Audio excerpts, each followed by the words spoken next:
Good afternoon and welcome. We're delighted to have you join today's live session hosted by Bradford International Alliance, a global hub for flexible, future-focused education in collaboration with our academic partner, the European International University. As part of our Elite Professional Leadership Skillshare series, this session brings together thought leaders and lifelong learners for meaningful conversations and practical insights.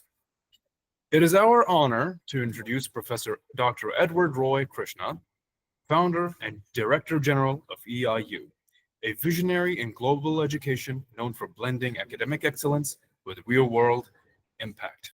Today's topic is how emotions shape our learning and, rethinking teaching in a tech-driven world. We'll also have a question and answer sessions at the end, so be sure to stay with us. Without further ado, I hand it over to Dr. Krishnan. Hello, everybody. Good evening. I think where I am, it's already 7 o'clock, 7 p.m. in the evening, but I think where you are, most of you are, must be 4 o'clock, 4:10, 4:15. So no matter where you are, thank you for joining in this webinar. Yes. I hope to have a good discussion with you as the introduction went. It's going to be more of a discussion rather than me just teaching or taking you through the PowerPoint slides. We do have the slides, but we're not going to be bound by the slides. We may, move away from the slides sometimes to talk about something else, but relevant to the topic. So if everyone pays attention to the topic, it's a very long topic, but don't get confused. Our key discussion today is about emotion in learning. All right, and how we as educators would be able to make it happen in our classrooms, for example, in our schools or at our university. Because for a long time, we have actually, I would say, very confidently say, we have actually neglected the emotional aspects of education or emotional aspects of learning. I don't know how many of you follow the news, but you must have seen what happened in the US recently.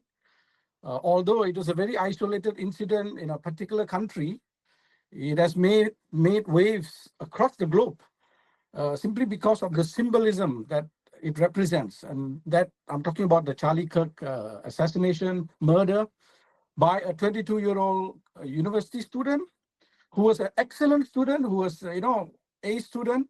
However, he was not, I would say, emotionally, propped up to be the right kind of person. So why do things like this happen? How is it that someone who goes through schooling since he was, let's say, kindergarten, preschool, kindergarten, up to university level, college, university level, and still not have this emotional empathy, compassion toward other humans? So a long time ago, when I was, writing a lot of articles and books also in this particular field, I actually came across some other authors who said, prisons are full today with criminals thanks to education and thanks to schooling. And I was very shocked when I read that particular line. And I deeply reflected on what that particular author had to say. And I said, yeah, isn't it true? People have a lot of, they spend a lot of time going through schooling. And schooling is one of the places where they could have been taught to be more humane. And yet, everywhere in the world, all over the world, except for UAE, maybe there's less crime there because of the regulation.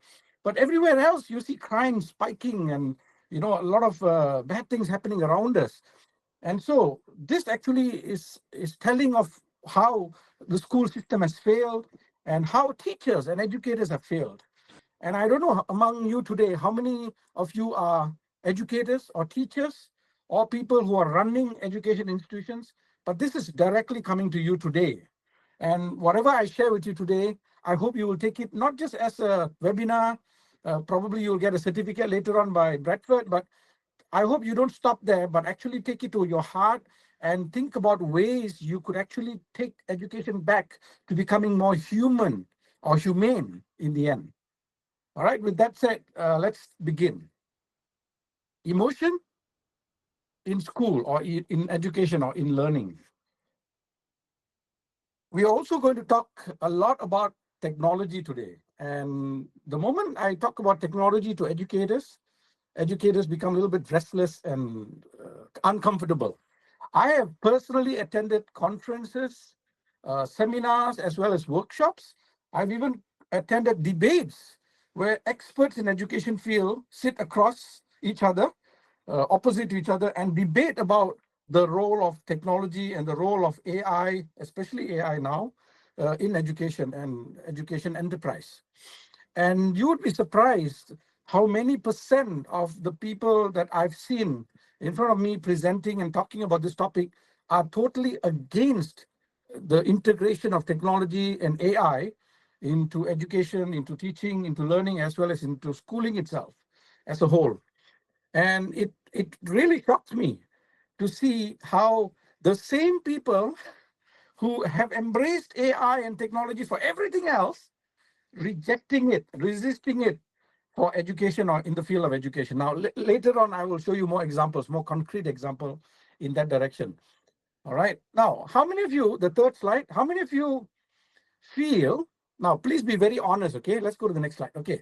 How many of you feel as the world gets more tech driven, as we get more and more technologically advanced and developed, even in many emerging countries or underdeveloped countries, you cannot deny that the smartphone is a reality, that everyone holds in their hand. So even in emerging countries, whether they have a TV, whether they have a shelter, whether they have enough food or not, they would have a smartphone in their hand, and that opens, a lot of opportunities for people, even in emerging countries. Okay, so but how many of you here honestly think that as the world gets more tech driven, it gets less emotional at the same time?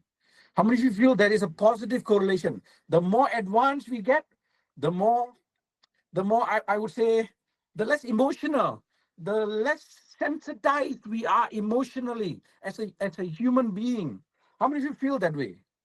Okay, you can actually thumbs up, or you can leave a note. Okay, so a lot of people thumbs up. Okay, a lot of people are feeling this way. All right, many people. Oh, so many thumbs up now. I don't know if your thumbs up is for me or for the question. Okay, obviously it's for the question. Okay, so a lot of you feel, or someone says, I agree fully. Okay, so how is it possible that, in a world of Facebook, in a world of LinkedIn, in a world of Instagram, in a world of TikTok, where we are supposedly more connected, but we feel more and more alienated with each other, more and more distant from each other, more and more estranged from each other? It's a paradox. I really find it very difficult to understand this. But if I had to answer this question honestly, sincerely, I would say this question, the answer is it depends. It depends how technology is being utilized. It depends on how we approach, we perceive technology. All right. So I would not say no. Sorry. I would not say yes right away. Okay. And confidently say yes. No, I would not do that. I would not take that stance, because the reality is different. The reality of the matter is our world is predominantly tech driven now. And it's getting even better.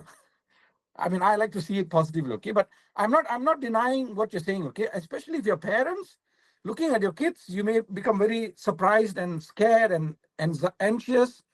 Okay, you may have a lot of concerns around this, but let me take you through a journey to understanding this and putting it in the right perspective, so that we don't respond to it irrationally. Because at the end of the day, what we want to do is respond to things irrationally.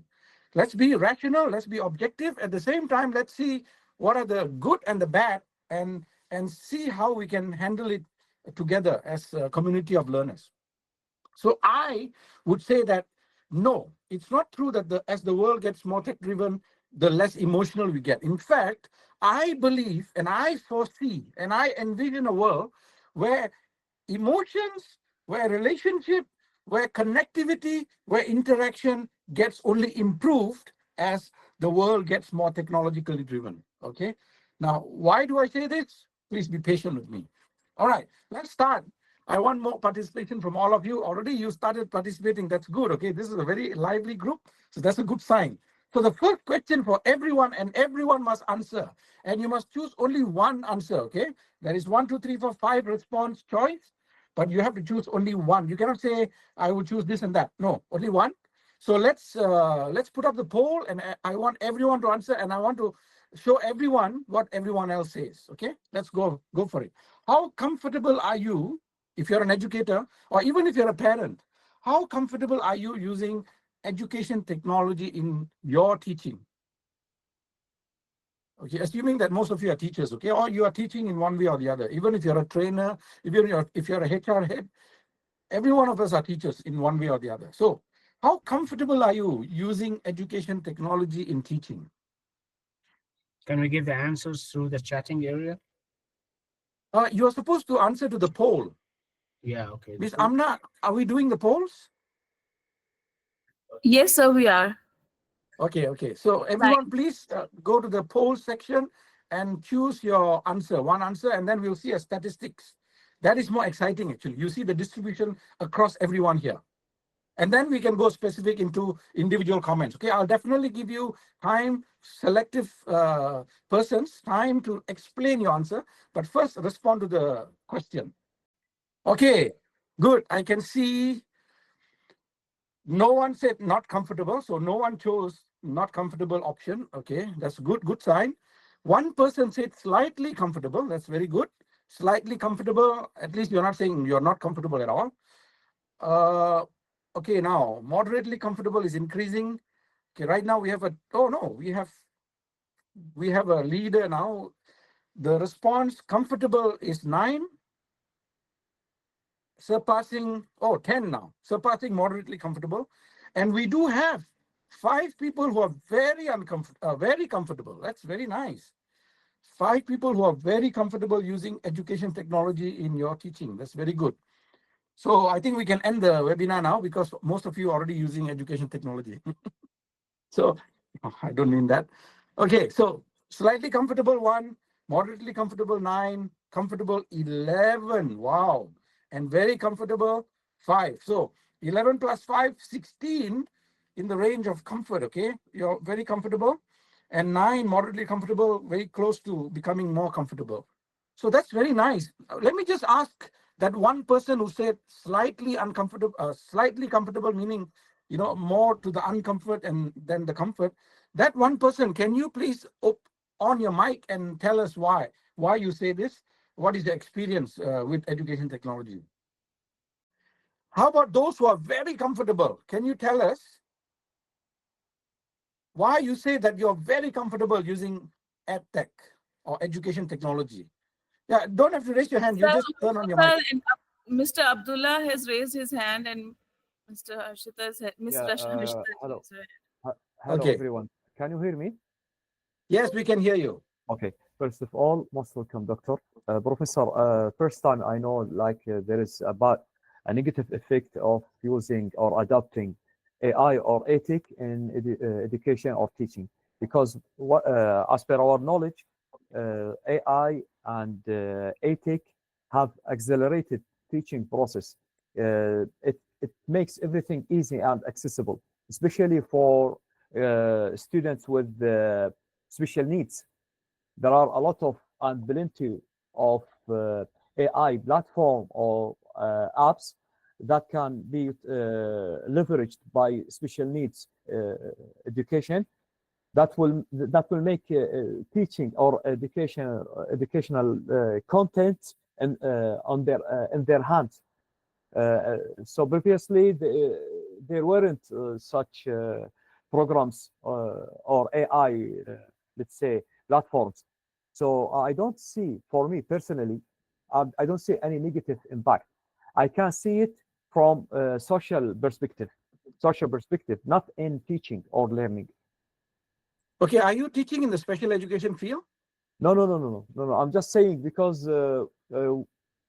I think we underwent small research for 5 pages. Everyone to choose a certain topic. The topic for me was like to see the impact of education on special needs learners. So I don't see any negative. Maybe this time it's the first time I know that there is negative effect and impact on the learners.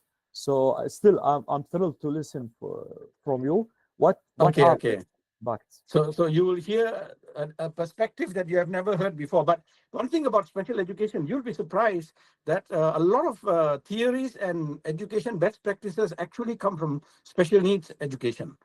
You know, all the things that we see in the mainstream were actually tested and implemented in special needs first before it comes to the mainstream.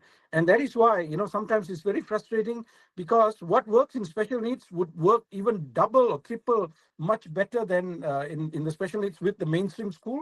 But then again, because of resistance to change, because people, you know, do not like something new, and that's why it is, you know, it doesn't come into the mainstream schooling yet. But let's keep this in mind. Thank you very much for your contribution. That's really a very important pointer there. Anyone else? Anyone wishes to qualify what they just mentioned here? Okay, let's go to the, okay, so a lot of people here in this audience, a lot of people feel comfortable, fairly comfortable. We even had 5 people saying very comfortable, and I really respect you. I really salute you for that.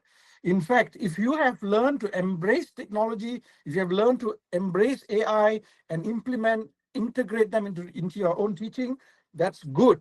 But I will share with you statistics that are staggering, that are discouraging. In fact, that will actually show you that it's not the case worldwide. Okay, it's not true that everyone else is actually embracing technology the way you have done it. Okay, and for whatever reason you have embraced technology and however you're using it, it's a good sign and a good impact that you're making in your students' learning experience. But it is not the case everywhere else. Okay, we're talking about global phenomenon, global experiences, and as I mentioned earlier, as I attend more and more conferences, you know, webinars like this, teacher training sessions, okay, a lot of teachers actually struggle or debate with the idea that, you know, when they allow or when they open up to education technology or particularly AI, students are going to lose the actual purpose and aim of true education, which is not the case. And some of you have already told me that. Okay, let's go to the next slide. So this is a more important question, and you can input your answer in the chat. Okay, what's one challenge that you face when you blend technology with your teaching? Okay, especially because many of you said that you do blend technology in teaching. So if that is the case, then can you tell me what is one challenge that you face when you do that? How do I look at the chat? Oh, tools again. Okay, chat. All right. Oh, okay. In some areas, okay, geographical areas, not everyone has access to laptops or devices. And in some instances, even internet connection. Okay, that's very true. Some parts of the world, some geographical locations still have limited access to laptops, devices, or even internet. Okay, that's a very important challenge you have addressed. Anything else? Long hours in front of smart screens. Okay, I think that's sometimes many of us, you know, are losing eyesight or our power of seeing things more clearly. I have lost a lot in recent years, especially after COVID. Okay. So now I use glasses when I read. Before, I never had to use glasses when I read. But you're right, screen time is an issue. Okay, someone says slow internet, lack of training. Okay, lack of training. Some of the tools that you use or wish to integrate, you may need more training and you don't have the training. Okay, that could be another challenge. Isolation, that could lead to some depression. Isolation, you mean the more you use technology, you feel isolated? Okay. Lack of human interaction. Okay, lack of human interaction when you use technology. I'm not sure what you have in mind in the context of use of technology. When you say lack of human interaction, are you talking about online teaching like this webinar? We are talking to each other. You can hear me. I can hear you. I can read your responses, but we don't have the personal physical contact, right? Is that what you're saying? Oh, for some people feel isolated. Attention span reduction. That's very true. That's very true. In fact, this one factor is one of the most reported problem or challenge in using education technology in classrooms, okay, or in any setting, in education settings. So attention span. A lot of people cannot pay long enough attention to media, all right, when learning is happening through media. Fears of substituting teachers by smart tech. Now we hit the jackpot. So someone earlier was contributing and telling that, oh, you know, I'm surprised to hear that you're saying people, educators resisting technology. How is that possible? It's only helping us. Well, here is your answer. Thank you very much. Abdullah Hussein, right? This is the answer. A lot of people, as I said, in conferences and seminars that I attend, resist or show a lot of anger toward AI and education technology because of this very factor. Deep inside, psychologically, in their subconscious mind, they all fear losing job as teachers. This is the fact. Okay, thank you very much, Abdullah. I think you deserve an A grade now because you helped me answer the question, actually. So this is one of the biggest. Okay, so attention span is one challenge. Yes, very true. The lack of internet devices also another challenge. Yes, but the number one, the biggest challenge is attitudinal, is the mindset itself of many educators thinking that, you know what, if we allowed, you know, technology to creep in or AI to take over and, you know, become a commonplace in the classroom or in the schools, then what will happen to us? What will happen to my salary? What will happen to my position? What will happen to my promotion? And this is very true. Okay, a lot of you, how many of you don't feel scared that one day you may lose your job? Are you prepared to get another job? Are you prepared to go? Oh, of course, Miss Catherine, she has recently changed from being a teacher to a librarian. So thanks for doing that. So you are safe. Okay, Mr. Vivek says, no, he's not scared. Okay, Mr. Vivek, why do you say you're not scared? Please give us your answer so that other teachers here can also acquire that kind of mindset. Are we supposed to be scared? Are we supposed to be apprehensive and anxious about losing our job? I'm not sure how many of you follow the US financial reports. Recently, just on the 17th, last Thursday, I think, the Federal Reserve, which is the central bank in the US, actually reported, you know, some financials. One of the things that they reported, I think 2 weeks ago, before this interest rate financial reporting, was about employment rate. Okay, and do you know what happened in the US? Huge flash in the employment numbers in recent times. Numbers are dropping like in hundreds and tens and hundreds of thousands. Okay, so people are losing jobs left, right, and center. That is the reality. And you know what? Companies don't care, because at the end of the day, companies, they want to maximize their production and their profitability. So while we as workers, you know, employees are, you know, trying to fight for our rights and trying to hold on to and save our jobs, the fact of the matter is businesses don't care about that. For them, what maximizes productivity and increases profitability and reduces expense is what they will go for. And so in the US and worldwide now, slowly now everyone is realizing this, a lot of countries are experiencing loss of employment by human, you know, employees. And slowly technology is taking over, slowly AI is taking over. And this will slowly creep into education for sure, sooner or later. Okay, maybe it will start in the West and then slowly it will start coming down to us, because usually it will take at least 30 to 50 years before we start copying the West, right? So it will take that many years before that huge flood comes into our areas. But nevertheless, it is already happening now worldwide. Someone says technology is great, but it can't replace souls. Okay, but Mr. Vivek, you didn't tell us why you are not afraid of losing your job as a teacher. Okay, let's go to the next slide. In fact, that is my question. Okay. Again, coming back, why do you think there is a lot of resistance? Okay, let's go to the next slide. Even though educators resist, the reality is this. Okay, how many of you go to physical library these days? Can we go to the next slide? How many of you go to the physical library? No, we don't go to physical library anymore. I remember. never go. Christian Sika has I used. go. We never go. I don't I go anymore.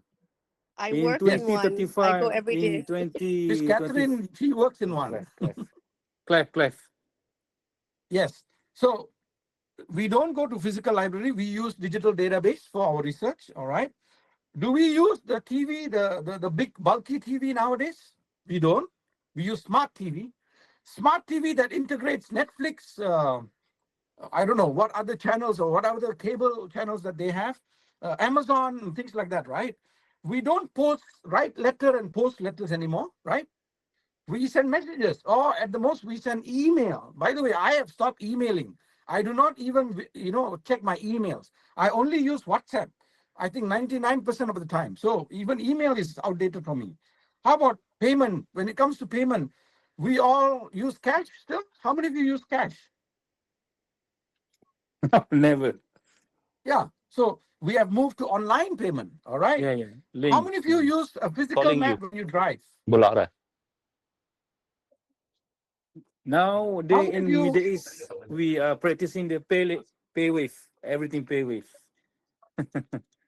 Okay, so we don't use cash anymore. We don't really use the physical map. Okay, of course, sometimes when you go on a fun trip with your family, maybe you use a map, physical map. Okay, just for the fun of it, for the sake of it. But normally you don't do. Okay, you use GPS. All right. How many of you use physical dictionary? Not really. Okay, those days you even had dictionary apps. Okay, even they had this small calculator like apps or device and app. We don't even use that anymore. Now we use AI for translation because AI does more comprehensive translation. It even gives examples and all that. All right. Talking about dictionaries, I remember when I was in college, I used to carry a physical big dictionary with me. It looks almost like an encyclopedia, but the dictionary was very thick and I had to carry it everywhere. Can you mute your side, please? Whoever that is, please. Is that Mr. Ahmad? Can you please mute? Mr. Ahmad, you need to mute your microphone. Thank you. Okay, so dictionary. And then coming to photography. How many of you use SLR camera? You don't use SLR camera. You don't even use a DSLR camera, which is a digital SLR camera. No, we use the phone. Okay, digital photography. You don't go to the film shop or Photoshop to print films anymore. Okay, there's no such thing as negative anymore. Those days, people who are older like me, I used to take a photography class at college, and then I used to go to the dark room. You call it dark room. We used to print the film, and then we develop the film and we print the photos. That's the terminology is even used. Okay, how many of you watch movies with a DVD or CD? No more. We don't even use our hard drive to watch movies anymore. We simply go to our smartphones or our smart TVs. I don't even use smart TV as much as my phone. All right. And another two examples. Okay, we buy ticket at the counter. Do we? No, I just booked a bunch of tickets, to Vietnam, to Malaysia, to Dubai for my business trips. But everything was done online. Okay, nothing was done at the counter, not even through a phone call. Everything was done online. All right. And last but not the least example here in this slide. How many of you go dating, physical dating these days? I think I'm giving a very extreme example now. In many countries, there's no more physical dating. For example, in Japan, Korea, many countries like this, they don't even do physical dating anymore. They simply date online and then they meet finally. Okay. So things are changing. And the saddest thing is this. While humans and teachers, especially, we're talking about educators here. Let's go to the next slide. While we have embraced technology in so many aspects of our living, in medical science, in entertainment, in financials, in logistics, all that, even in relationship, okay? We have accepted technology, and we have allowed technology to improve our living and life. We have allowed technology to improve our work, but then when it comes to schooling, when it comes to education, we are still resisting it. Someone already answered why. number one question, number one reason to why this is happening is because a lot of educators, a lot of teachers, a lot of principals, a lot of superintendents, curriculum developers, I think all of them are simply, plainly put, are scared of losing their job. Okay, but there is something even bigger. The reason that I want to share with you is the next slide: the lack of understanding about neuroscience. Okay, if you encounter educators or teachers who resist technology and technological integration or AI integration in learning, that's actually telling that they lack understanding of neuroscience. What is neuroscience? Neuroscience is nothing but the science of the brain and how the brain works. And we are specifically talking about neuroscience in the context of learning, in the context of teaching and learning. All right. So connecting back to us as educators. All right. For me, once I started learning cognitive psychology or education psychology, but more specialized field is called cognitive psychology. Once I learned that subject matter, I could never go back to doing things the way I used to do before I learned this particular subject matter. And so as teachers, if you have not explored or learned anything about psychology, the one field or subfield of psychology that you need to really go into deep is cognitive psychology. And under cognitive psychology, you will learn neuroscience, okay, which is a very important psychological concept or even natural science or physical science concept. Now, let's go to the next poll. I think a lot of you want to answer, you want to participate, so this is your chance again. Do you think emotions impact learning more than curriculum content? Remember, our topic is how emotions shape learning. But now I'm asking you, that is my topic. I do not want to take this topic and push it, shove it down your throat or push it down your brain. No, I want to ask you, honestly speaking, sincerely, do you think emotions impact learning more than curriculum content? I'm not asking you, without context, okay? The context is, do you think it's more important than curriculum content? In other words, you've been teaching physics, math, science, geography, biology, whatever subject matter. Do you think emotions is more important than those subject matter itself? Okay, let's look at the response. Oh, okay. 5 people voted so far. Only 5? 7, okay. Okay, we have more people saying yes. Emotions influence learning more than curriculum content. Now, that's a very strong statement there, right? Emotions influence learning more than curriculum content. Okay, we're not saying it is important, just that. Okay, emotion is important in learning. No, we're saying it is more important than curriculum content. So in other words, we are ranking it even higher than curriculum content. Forget about whether it's really happening or not in the classroom, okay? That is not what the question is. But you thinking this is very important, okay? You think that emotion influence learning more than curriculum content. Wow, 16 of you say, yes, it is more important than curriculum content. Okay, one person says, no, it is not more important than curriculum content. Maybe it is less important, okay? And 2 of you say, maybe, not sure, okay? So let me ask you now, the person who said no to this question, can you turn on the mic and please share with us your response as to why you say no? We like to hear the minorities more than the majority. Professor, So please. can I post my perspective? Okay, you can. I will check it on the chat, right? Let me go to chat. I have some clarification. Okay, 1 minute. Let me just go to the. Okay, if a student has an AI tech tool or tech tools to grasp the content, this will motivate him and vice versa. Is that your question, Abdullah? Yeah, I want to clarify this. Doctor, that it is like a coin with 2 sides. AI or ethic, if it's easy and understandable for some students, that will motivate him emotionally to grasp the content. On the other side, some students, they don't have or lack the capability or ability to utilize AI or ethic. So they won't be able to grasp the content. So they will have frustration. So this is the connection between the emotion and curriculum content. When the curriculum content is understood or grasped, so emotionally, the student will be happy, and vice versa. Okay, so do you think emotions impact learning more than curriculum content then? Well, I prefer If the you have Prof. to rank the two, Listening. which one Yeah. comes first? Which one gets more importance?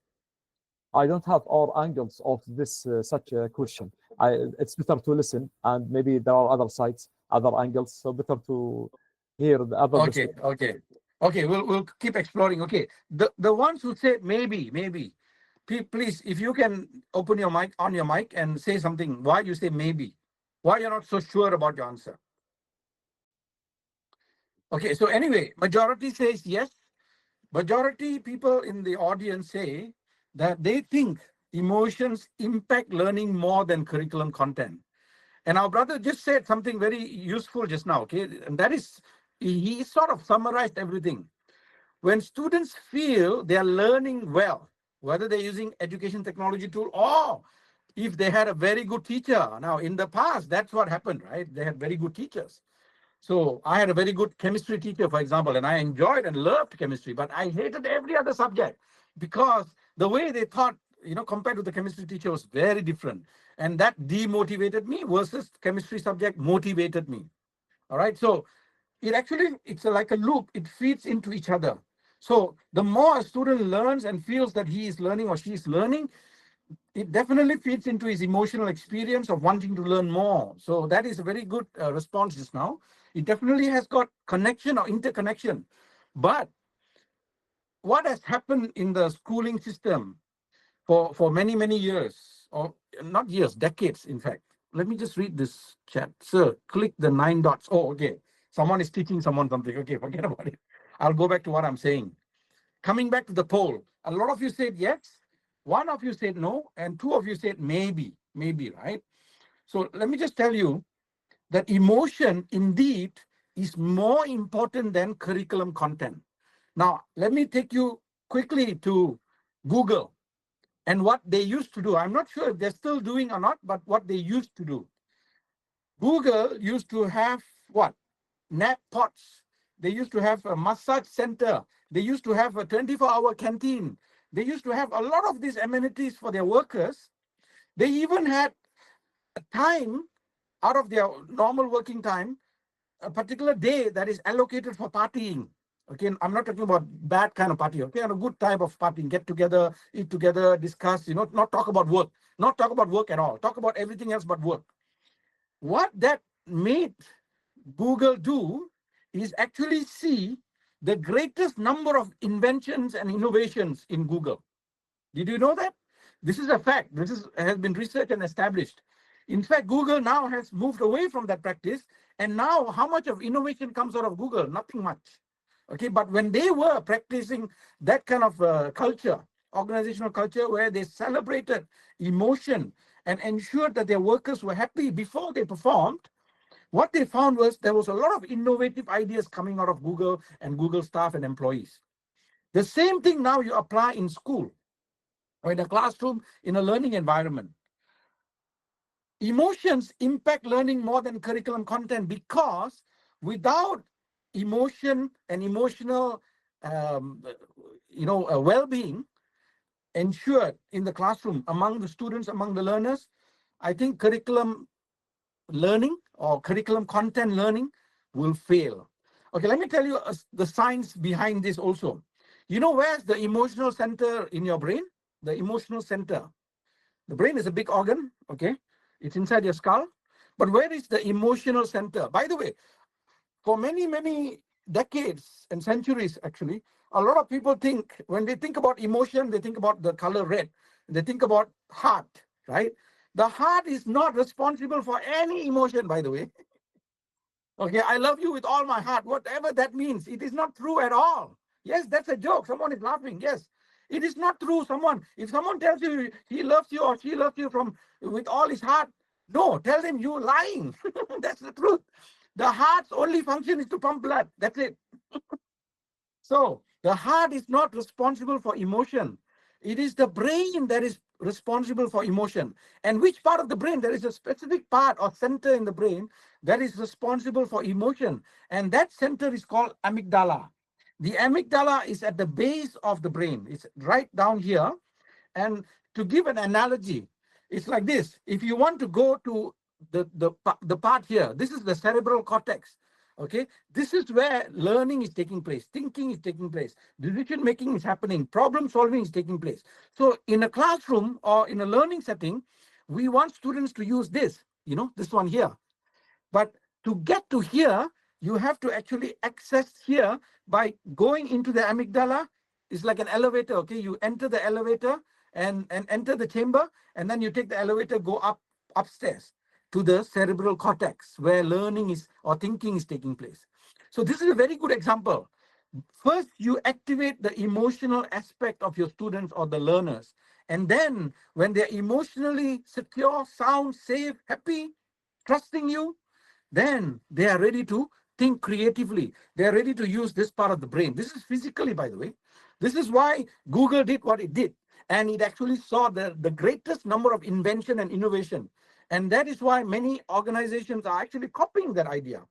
And schools that are neuroscientifically sound or aligned, they actually realize, understand this, and implement this. Okay. So let's all agree. Okay. Although some of you said no, and maybe you must understand one thing. The fact of the matter is, emotions actually dictate how effectively and impactfully one even learns. There is no two-way to it, okay? There is no compromise to this. Think about your own schooling. I mean, come on. How many of you remember? Okay, maybe that question for later, okay? But emotion, what I'm saying is emotion is not just an add-on. They are the gateway to learning. Next slide, please. Emotions are not just an add-on to the learning process. It is the gateway to the learning. Remember I told you, amygdala, take the elevator, go up, then learning is activated. Then learning really happens. Then students are able to pay attention to you. They're able to be, motivated to listen to you, to try to understand, even if it is difficult, even if it is challenging. They are really, wanting to know more because they're emotionally activated first and foremost. So curriculum content, yes, they're important, but then the problem is schools for century, educators for century have placed curriculum content above emotion. We have to flip that around, okay? And there's no other way to it. We have to flip around. Okay, next slide. Now, neuroscience research. Now, you can go and read this and confirm, validate this on your own. Neuroscience confirms that memory is emotion dependent. Neuroscience confirms that motivation rises when students feel safe and confident. Okay. And our brother earlier gave a very good example of that. Okay. When someone masters a particular content, they feel confident and more inspired. And then it's a loop that feeds into each other. Okay. It goes on and on. And neuroscience confirms that engagement thrives when students feel inspired and supported. Now, how many of you, going back to your own schooling years, not university years, university, you're adult now, you're in charge of your own emotion. But when you were primary school, when you were in preschool, kindergarten, when you were even in high school, how many of you feel you were emotionally supported in your school, in your classroom? How many of you feel safe or felt safe? How many of you felt confident? How many of you felt inspired by a teacher?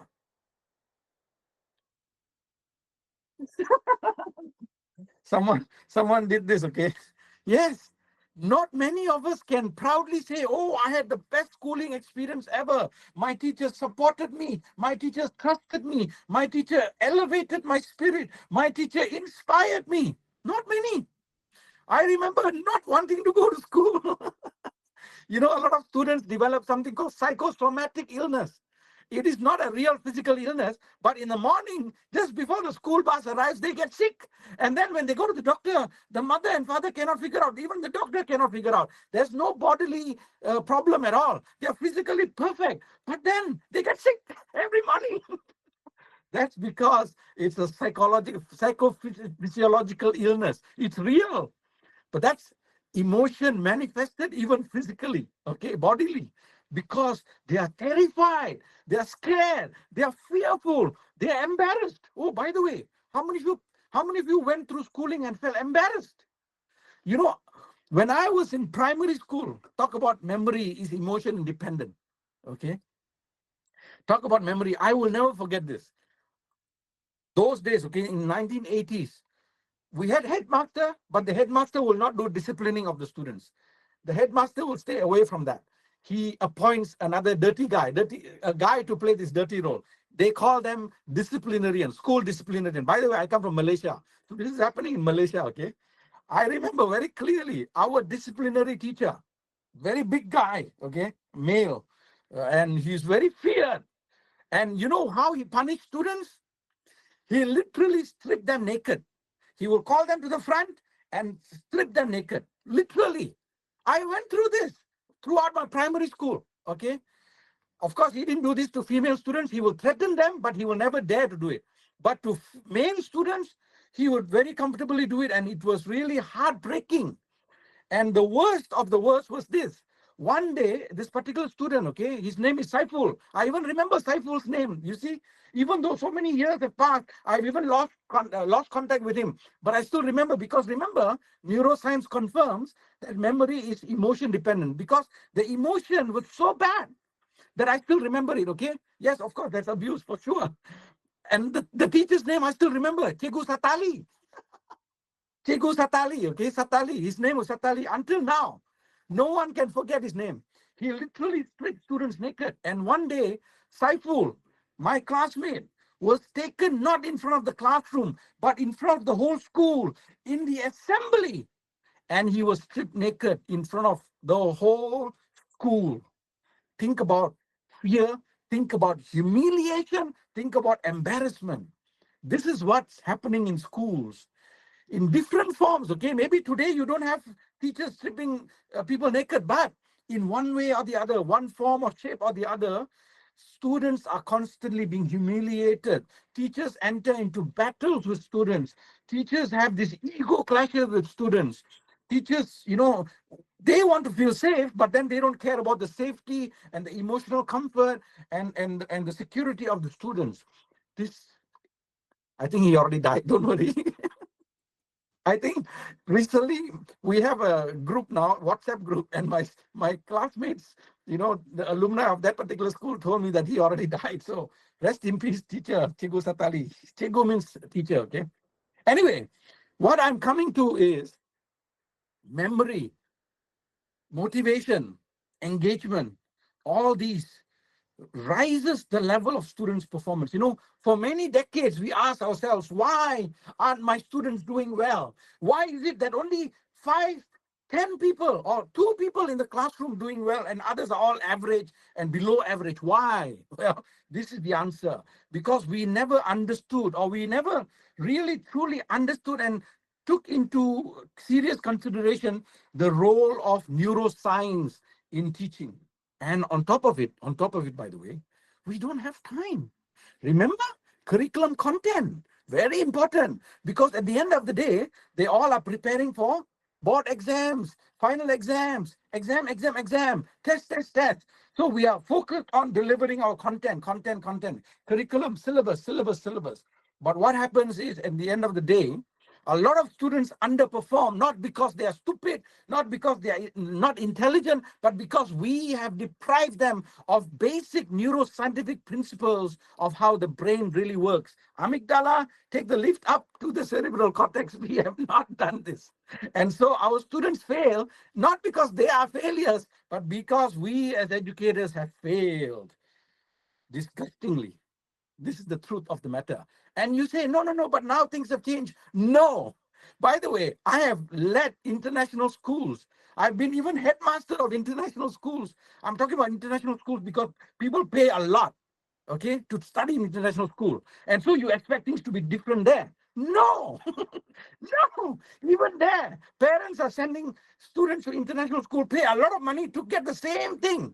That is why I tell parents, don't bother to put yourself in international school or not international school. It doesn't matter whether you pay this much or this much. Make sure the school is a safe, trusting environment. That is more important. Even if it is a poorer school in the community, it doesn't matter. As long as the teachers truly care for your learners, for the students, then choose that school. Okay, because that is the school that will build people, not just students. Okay, now going to the next slide. Now, this is where you come in. I've already said my experience. Now I want to hear from you. Think about your own learning journey, and what is one moment where an emotion, whether positive or negative, just now I shared with the negative emotion, okay, and how I still remember today. I still remember until today, okay, how many 30 years have passed, but I still remember Teacher Satali and Saiful because of that negative emotion that was coupled with that experience. Can you share with us your own experience like this, that you never forgot, because whether it's positively emotionally charged, okay, or negatively emotionally charged? Anything or anyone you want to chat? Also, we can chat, or if you want to turn on your mic and share, also can. Let me just go to the chat to see if anyone shared. Okay, when I was 6, I was having a great day at school and remember twirling around in a pink dress. Oh, okay. And at the end of the day, I overheard my teacher telling my mom I was showing off. I felt so sad. I never wanted to wear a dress again. Oh my goodness. Imagine. Yes, someone said, Kevin said just now, imagine the damage he has done to that time of generation. No, but I am actually thinking about Saiful. Saiful is my age today. I don't know what happened to Saiful's self-image and self-worth. You know, every day he got picked up, and until one day he got picked up in front of the whole school assembly. So Catherine said, okay, when I was 6, she was having a great time. The teacher could have just said, oh, Catherine, you look so cute in your pink dress. Instead of that, the teacher complained. Okay, and then when she was 12, the teacher she wrote an amazing story and should never stop writing. And until now, she writes. Okay, you see, 6 years old, she couldn't forget it until today. Okay, 12 years old, until today, she cannot forget. She must have forgotten everything about the curriculum, but she did not forget this particular emotionally charged experiences. Okay, so curriculum is always forgotten. Do you remember your calculus?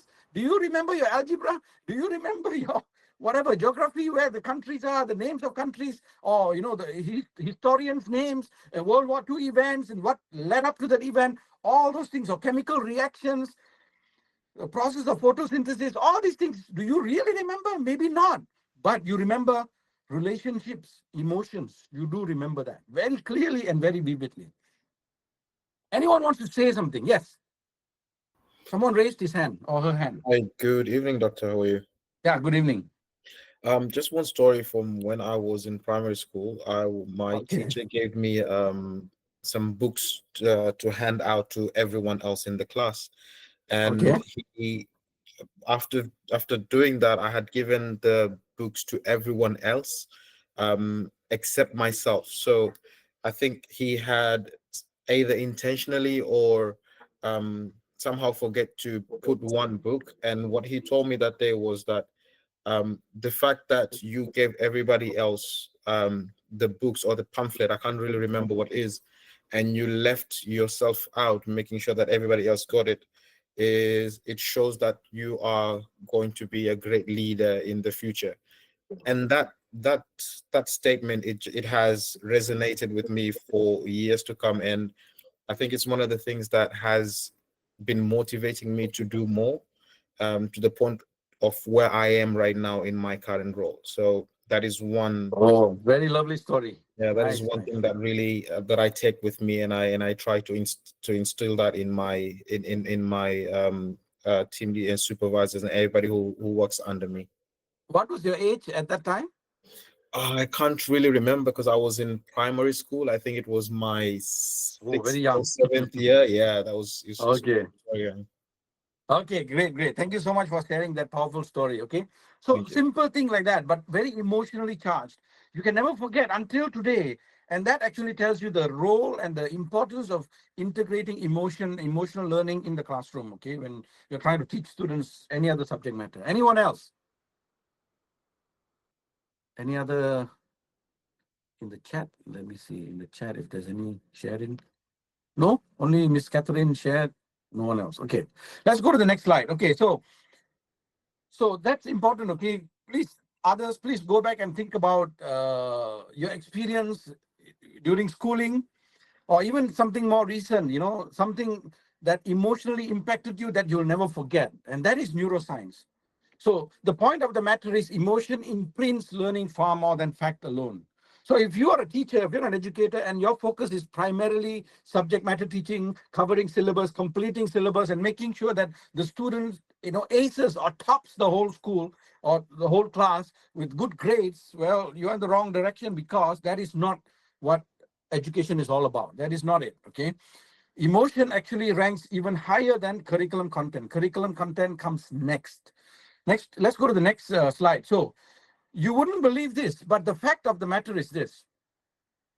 Okay, research has shown that despite all the sharing from neuroscientific community with educators, with schools, with learning communities about the role of neuroscience and how the brain really works, okay?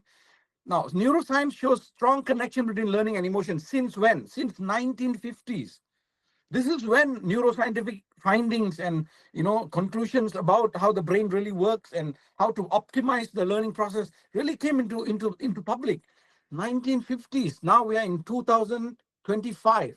That's like 75 years already. That's close to 8 decades. Okay. But what is happening now? Now, this statistics in front of you is latest statistics of how much of learning in different domains take place in classroom, typical classroom. This is US setting, okay, because they actually collect this kind of data, and you may want to do this research. If you have a master's degree that you're completing or doctorate degree that you're completing in education, you may want to take up this kind of study, because this is relevant, okay? Look at the distribution there. English, 35% of the time goes to English. Math, 18%. Science, 9%. Okay, and other core academics, 72% total. And then, so if you combine all English, math, science, and all other subjects, social studies and all that, is 72%. And then 28% for arts, physical education, recess, etc., etc. And how much time is really allocated for emotional learning or social emotional learning? Psychological awareness? Zero. Zero. Yes, this is the truth of the matter. Zero, okay? So this is a very sad thing. Despite neuroscience sharing the findings since 1950s with educators and the learning community and teacher communities worldwide, until today, even in schools as good as in the US, okay, actually integrate 0% of emotion in their teaching time or learning time, okay? And in fact, 76% of, this is a 2022 stats, okay, quite latest. They say that 76% of principals reported using the social emotional learning curricula. I mean, this is just them saying, reporting, okay? But we are not going into how effective it is, how it is done, etc., etc. And then 85% of teachers say that if they were given a chance to integrate social emotional learning in their classroom or in their teaching in a day-to-day basis, they would integrate 1 hour per day. Now, that is not yet happening, okay? It is just a survey as to, are you willing to do it? And how willing are you? And so 85% said we're willing to do it 1 hour per day, all right? So this is all, you know, it goes to show that we are in a very, very discouraging situation in terms of how education is done and presented to us. Oh, please go to the next slide. Yeah, this is the slide that I just shared with you. Okay, 76% principals reported that they are using the SEL curriculum, but again, it doesn't really say much about how effectively this is being implemented. And 85% teachers say they're willing to integrate at least 1 hour per day. But even that, I don't think it's important or enough, good enough. Okay, so Very quickly, okay, let's go to the next slide. Very quickly, if you look at how emotions actually contribute to improving learning, here are some information. You already, shared with me real life examples. All the examples that you shared, whoever shared just now, goes to show that whether it's positive emotion or negative emotion, it actually had an impact in your whole personality development, in your whole learning experience, in the journey of, in the professional journey that you have undertaken. And in fact, someone just said, until today, that actually becomes a guiding light for him to even lead his own teams in his workplace. So that's powerful. One teacher's one statement actually made a big difference until today. So traditional approach to learning, obviously all of you know, one size fits all methodology. Now that is not what happens in special education. In special education, it's never one size fits all. And that is why special education works magically. And that is why a lot of the times, the practical application of special education, when it comes to mainstream education, it works even better. Traditional approach to education limited emotional feedback. In fact, there is no emotional feedback. There is no teacher coming to school every day and asking, how are you today? I really mean, how are you today, emotionally speaking? No teacher has time for that. They have a lot of administrative tasks. They have to mark papers. They have to prepare for the next day. They have to attend meetings. They have so many things to do. Teacher-centered instructions, yes. Why teacher-centered instruction took the front seat all the time? Why? It's the easiest to do. If you keep asking questions to students, if you keep asking students to do the thinking, oh, come on, they will take forever. So we don't have time for that. I only have 50-minute slot for a particular subject. So in that 50 minutes, I have to finish the syllabus. So the best way is to be teacher-led, teacher-centered instruction. All right. Standardized assessment. Oh, talk about this. I can go on and on about this. Standardized assessment that do not even tell anything about students. Okay, if someone gets an A, B, or C, or D, or F, so what? What we don't realize is that it doesn't mean a thing about a person. Okay, in fact, I go and ask teachers and parents, or even students, what does this B really mean? What does the A really mean? Unless someone has taken a class, a whole semester class in assessment and education, they won't even know how to answer that question. Well, let me tell you today. Assessment and grades from assessment simply means that is the performance of that particular person for that particular domain of learning. For example, if you're giving quiz on chapter 1, 2, 3, and if someone gets an F grade in that particular quiz for chapter 1, 2, and 3, that means that person has failed to demonstrate mastery over that 1, 2, 3 chapters only. It doesn't mean anything beyond that. But then what do? We take that F grade and start what? Labeling students. And we start mocking students. We start, putting them down. We start creating a whole story about the students' capacity, capability, intelligence. We then start sending them to remedial. All this joke that we do as educators and parents is really pathetic and very, very sad. Because we simply don't understand what it really means. Okay. So standardized assessment has its purpose, and its purpose is very, very narrow. And that is why you have people like Mark Zuckerberg and Jeff Bezos and Elon Musk, all these people who never really excelled in school. If you really think about it, even Albert Einstein dropped out.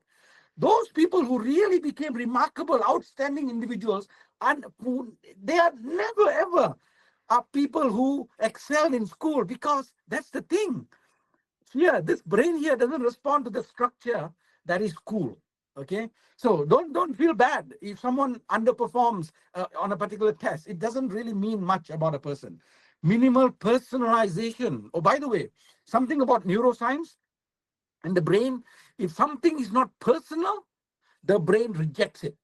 If something is not personal, the brain rejects it. And today, I did the polling and I asked you for your own experience, because I'm trying my best, even despite this limitation in technology, we are far away from each other.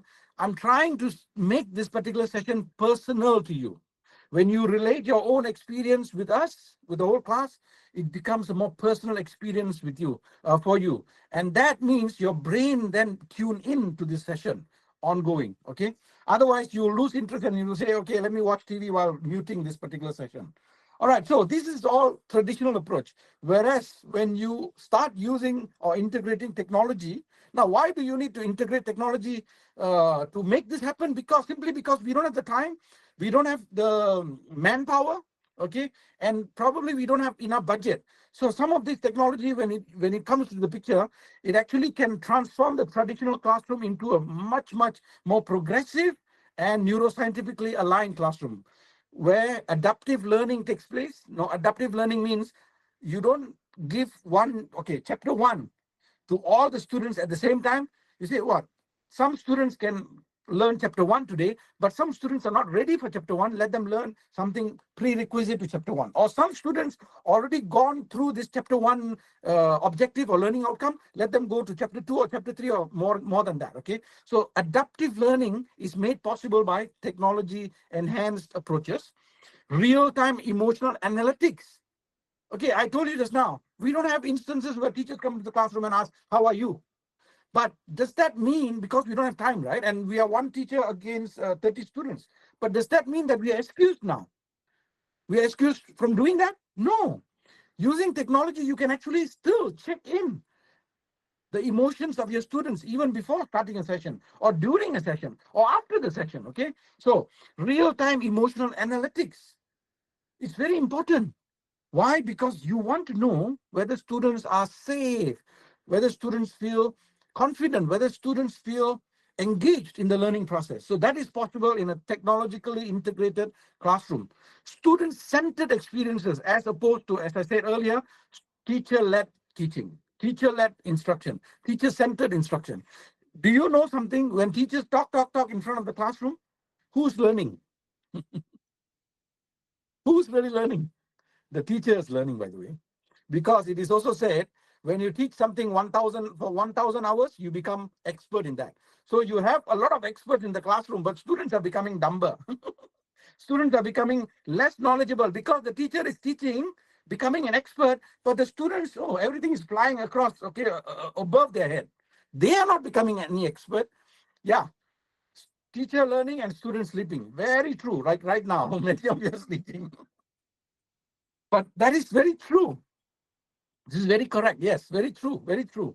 Okay, so teachers become expert, but students, no, they're not absorbing at all. But when you use technology, the whole thing shifts. It changes, okay? Technology also allows you to engage students in multimodal assessment, meaning it's not just paper and pencil anymore. It can be project, it can be portfolio, it can be a recorded video that students upload on YouTube and then send you the link. You access the link, YouTube video link. Why do you have to ask all the students to write paper and pencil tests? Okay, some students don't want to write paper and pencil tests. I remember when I was in college, we were doing, I think, third year college experimental psychology course, 400 level course, very difficult course, okay, college course. And there was a Korean student. The Korean student came to class for the test and she literally fainted. She started sweating and then started shaking and then fainted. And then took her to the hospital. Doctor said she should never take an exam, never. And then what happened? She went back to Korea. He cannot. But you all know that in Korea, the exam culture is very, very stringent, very, very stress provoking. You know, a lot of students, you know, really, really feel sometimes even it leads to suicide and all that. So that's very high, stressful kind of anxious kind of environment, very, very bad.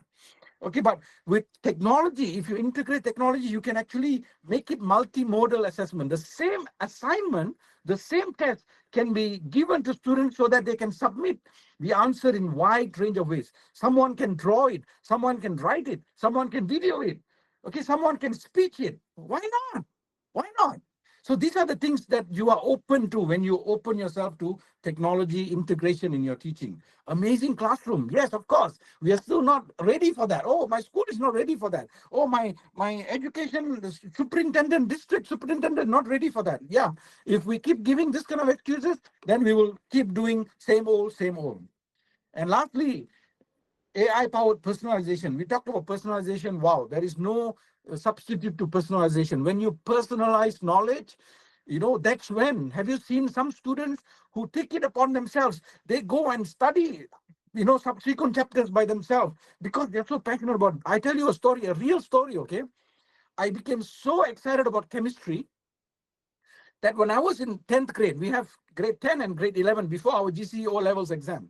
When I was just in 10th grade, one day I skipped school and I take the chemistry textbook. I lock myself in the room and I take the chemistry textbook for grade 10 and grade 11 and I studied it all by myself and finished the whole syllabus. One day. Can you believe that? Oh my God, it gives me goosebumps even now. I did it, 10th grader, chemistry subject, because I love the subject, but everything else, I was failing, literally failing because I did not like the subject. I hated those subjects because the way the teachers were presenting the subject to us, okay? The teachers actually demean some of us over the others. Teachers, sometimes communicated that you cannot do it, you can do it, something like that. So those kind of subjects, I really did not want to study. But chemistry, the teacher held high expectation for everyone. And she always encouraged everyone, inspired everyone. And she always tell us that she believed in us and everyone can do well. And because of that, I took the textbook and I studied it all by myself. Do I need to go to school after that? I don't think so, to learn chemistry, I mean. And I was the top of the class, top of the school for chemistry, but every other subject I failed. So I'm a living testament to neuroscience and how neuroscience can change a learner in powerful ways. Okay, let's go to the next slide. So we talked a lot about emotion, okay? And we said that the problem is teachers always give excuses saying that, oh, we don't have enough time. Our administrators don't support us. We have to finish the syllabus. We have to prepare students for exam. And so we don't, there is no place for emotion. We don't have enough provision to check for emotion, to check if the students are feeling safe and cared for and inspired and engaged. No. So this is where technology comes into the picture. Now you see the connection. Why we need to integrate technology into our teaching and learning, because technology can then save your time, can then enhance, accelerate you and your capacity and capability to become a more social, emotionally oriented teacher without compromising content. Remember, you are very passionate about content. You're very passionate about curriculum. You want your students to succeed, get the best score. Yes, continue with that. But with technology now, you can also do the other thing that teachers always complain about not having enough time to do. And that is why it really makes me unhappy and angry sometimes when teachers say, no, we should keep technology away. We should keep AI away because, then students will not think for themselves. They will not be creative, or they'll start copying things from AI. All these excuses just because they are scared about so many other things, okay? Especially them losing job. But no, forget about excuses. Let's embrace it because we can actually save time to then focus on more important things. What are the more important things? Emotions, okay? Because those are the things that technology cannot do, all right? So let's see how technology can enhance, not diminish, emotional impact in the classroom. Now, again, coming back, let me emphasize, when I say emotion and emotional impact, when you increase the emotional impact, what happens is you take the elevator and go up to the cerebral cortex. So when I say focus on emotion, make sure that students feel safe, like Google and all that. When you do that, students are ready to think. Students are ready to problem solve. Students are ready to make decisions. Students are ready to be creative. Students are ready to be critical thinkers. Okay, it will happen automatically. Okay, now the beauty of education technology, next slide please. The beauty of education technology is that it automates a lot of routine tasks. Remember I told you we have to mark papers, we have to prepare lesson planning, we have to do so many things. Today we have tools where for tomorrow's lesson, you don't have to plan anymore.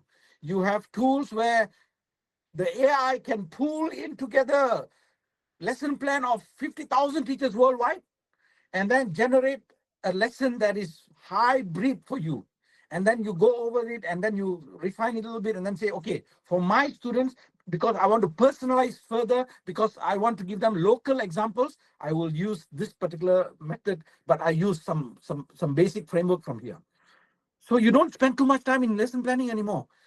Even marking, essays and all, you can feed into, programs, softwares. Like, for example, remember, if you are a qualitative researcher, you take all those field notes, narrative field notes, text-based or content-based field notes, you feed into those qualitative analysis tools, and then you ask the software to generate themes and patterns, right?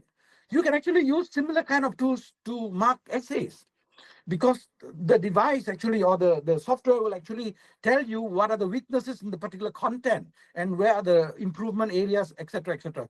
So this is where you actually bring in education technology, AI, to automate routine tasks and then spend rest of your time, valuable time, connecting to the students, creating interpersonal relationship with students, inspiring students, listening to students, listening to their burdens and their challenges, their problems, especially teenagers. They have a lot of problems. You know, you listen to them, and then when they feel, wow, my teacher really cares about me, okay, beyond the subject matter, really cares about me, then they will change their own attitude toward learning itself, because they know that you care about them as a learner. They will care about studying. They will want to study. They will want to make you proud after that. Sorry. I want to see someone was saying something in the chat, but let me just, Professor, giving a lecture, students play with phone. Oh, oh my goodness. Okay, then wait 1 minute.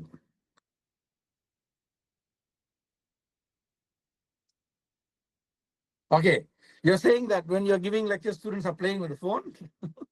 Okay, we will come back to that later, okay? You will find the answer for that later, because for me, I feel if students are not paying attention, it's not their mistake, it is our mistake as teachers, as educators.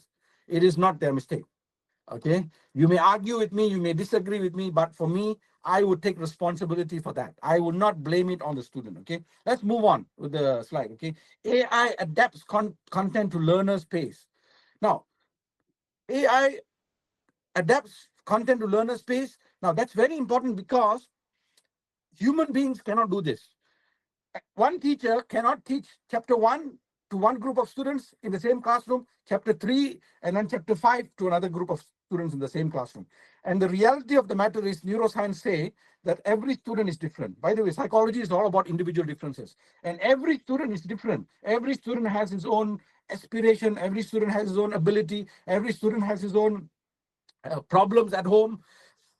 Every student has his own motivation level. And as a teacher, one person handling all these students at the same time, it's a nightmare. It's not possible, actually. So all this while, when we did not have education technology, I would say that we, had, we are definitely not effective as teachers. But now, with education technology at our disposal, if we don't use it, we will continue to be same ineffective teachers. So that's why you need to consider using education technology in your classroom. Now, education technology also have personalized and scale learning in neuroscientifically sound manner. Okay, let's go to the next slide.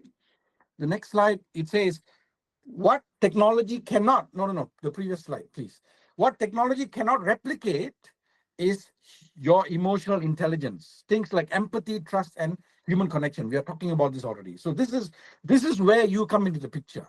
If you're scared you will lose your job, you will not lose your job, because remember one thing, AI, as smart and as clever as it is, it has no soul. Someone mentioned that earlier, okay? It has no soul. It has no human connection. It has no trust factor. It has no empathy. No matter how many movies you see AI, finally changing into more humanistic kind of emotional entity, it is not possible. You cannot program emotion. I think this is one thing, this is one beautiful thing that God created us with. Only humans are capable of emotion. And of course, some animals are also capable of emotion, but humans are the ultimate pinnacle of emotional beings, okay? And so let's go to the next slide. In the chat, okay? What's one human quality AI can never replace in teaching? Can you answer this question, everyone? Okay, emotion, but okay, good. Emotion, yes. A wide range of emotion. AI can never replace human teacher when it comes to emotion. All right. You're talking about what? Love. You're talking about anger. You're talking about excitement. You're talking about what? So many emotions, okay, that is associated between a teacher and a student. That AI can never replace that. Personal influencing, yes.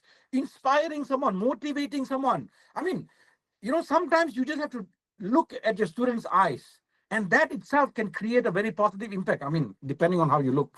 If you look fierce, then they will faint, okay? But if you look, with sympathy, empathy, and with the inspirational look, sometimes even that will rekindle, or, will raise in them feeling of, the care from the teacher.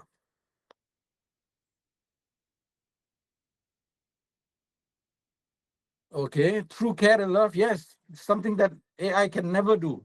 All right. So, despite psychological cueing, okay, psychological differences appropriately, okay, feelings, connection.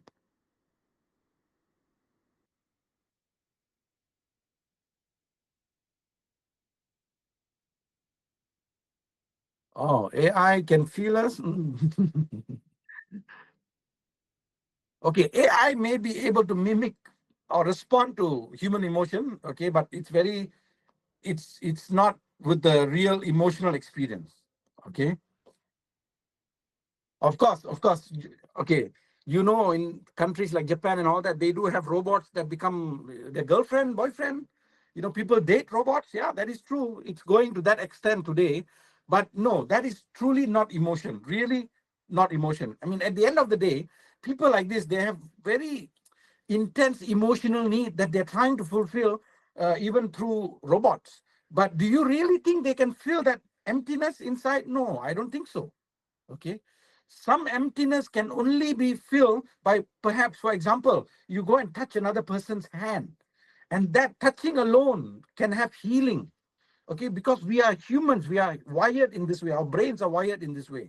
And that is why, when we touch another human person, when we are in, for example, when you have just experienced the death of a family member, you feel when someone holds you and say, I don't just say with words, but also touch and say, I empathize, I feel your pain. They can actually feel that emotional comfort, okay, which AI can never give. I mean, the warmth of emotion that humans can, share with each other, AI can never give, okay. And so there is a big implication of this when it comes to classroom.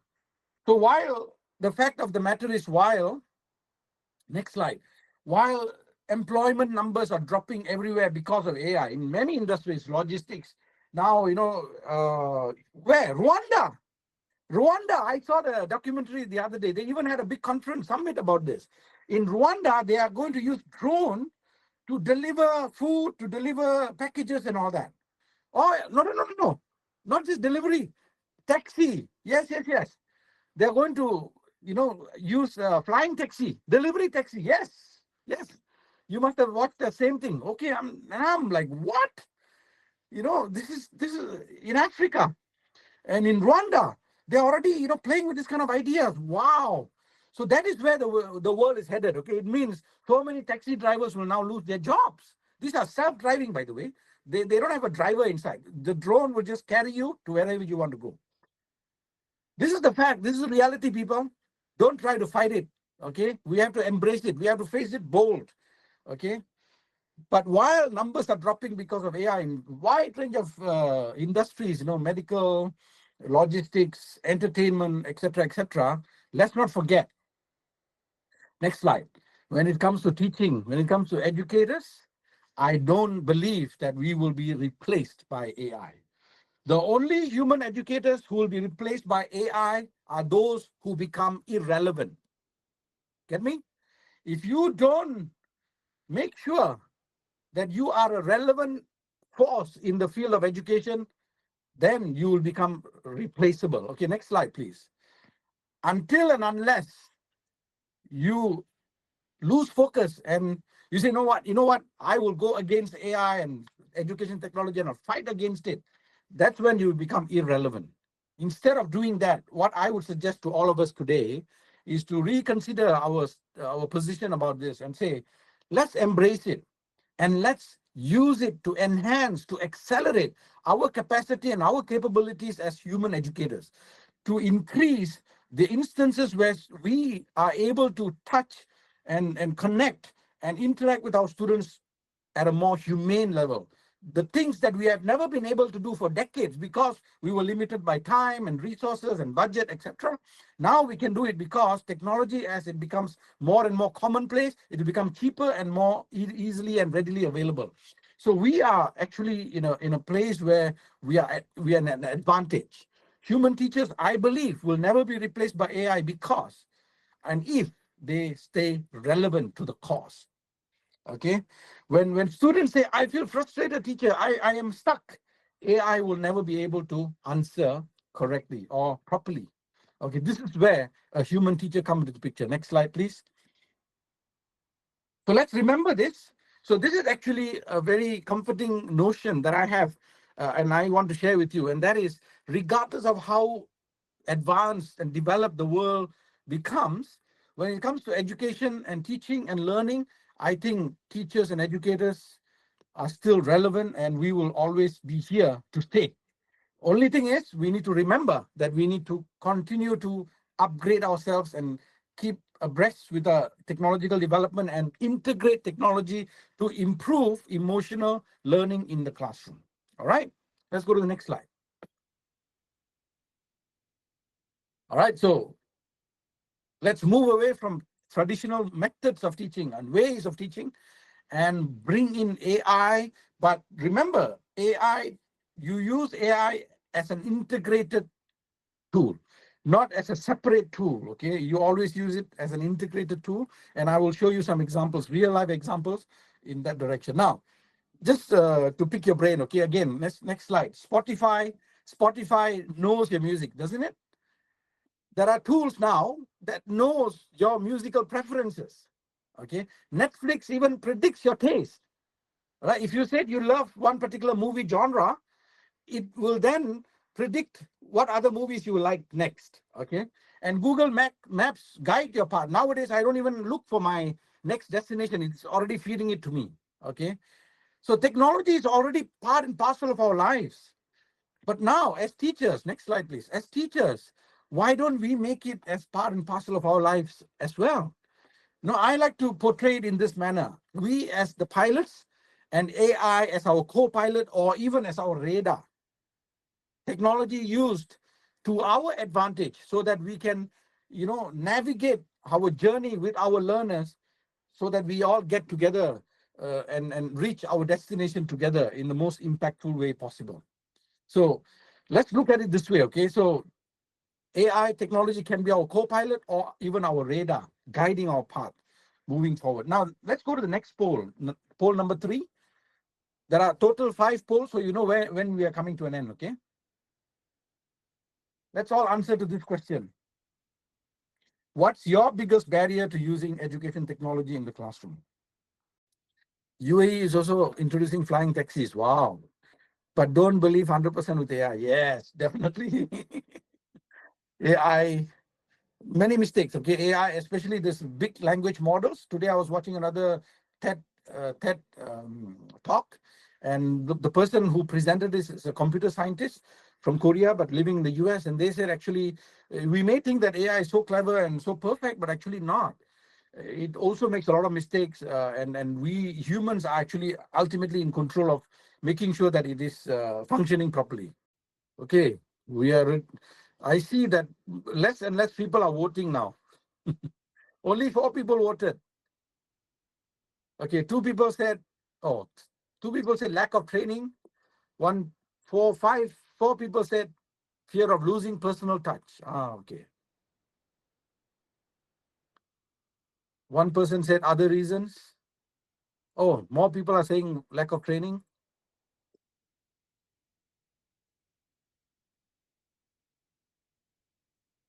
Okay, the person who said other reasons, can you turn on the mic and tell us what is the other reason so that we also know?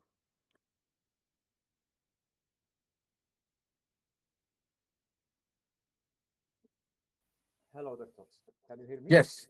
Yes, I can hear you. I think all of them could be reasons for avoiding or for the fears of adopting AI, but also in some countries or some schools, I mean governmental schools, okay, they still they like, or I don't want to say they are laggards, still they don't utilize the modern AI, because I think some of them, they don't have research or development. They are not aware about modern and the, improving, evolving AI tools. So that's why they lack the awareness of those evolving AI tools. They lack the awareness. Yes, They very, lack very correct. awareness. They don't they don't keep track of the modern AI apps. I think this is the responsibility of educators and schools principals to delegate someone to keep, who could keep track of the evolving AI platforms or apps. Very true, very true. I really like your comment and your example also. Now, how many of you like snakes?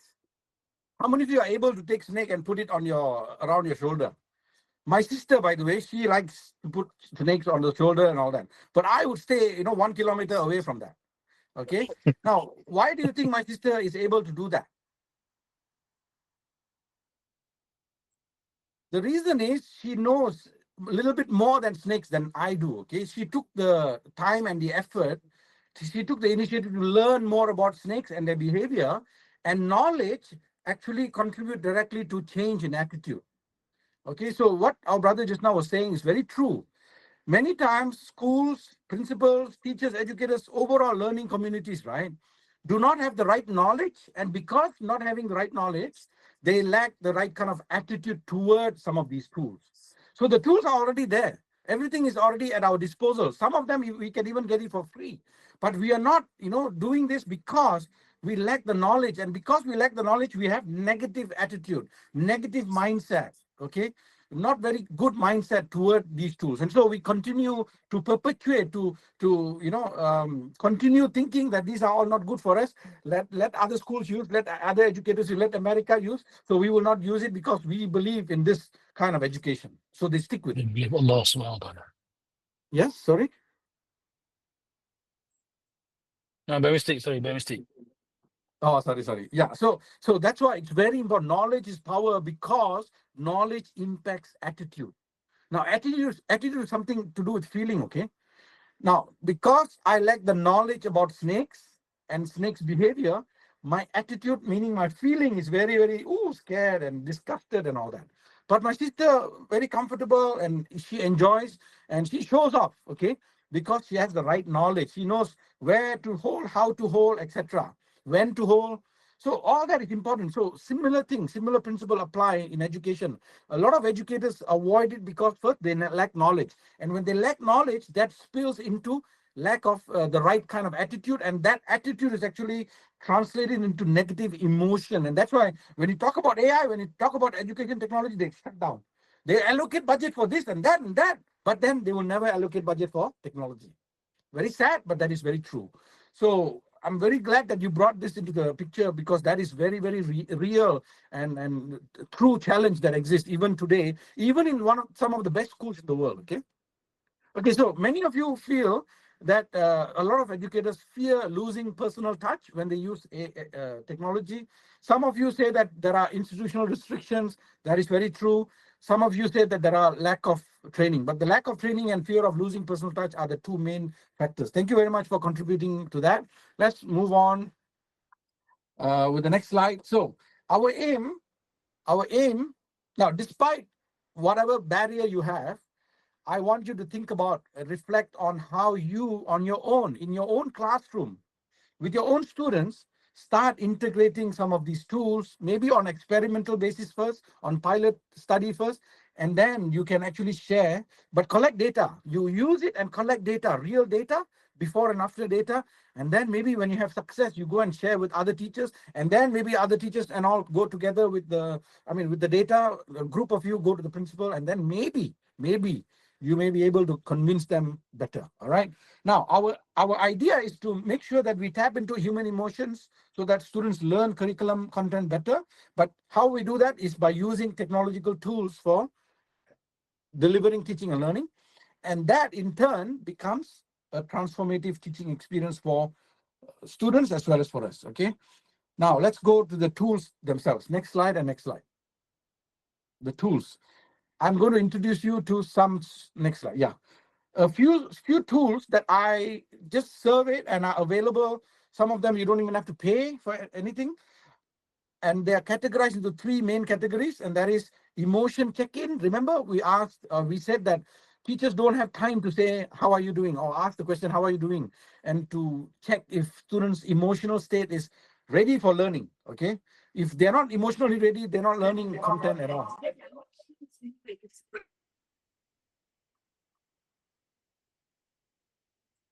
Okay, so there are three categories of tools that I'm going to introduce to you today, very briefly.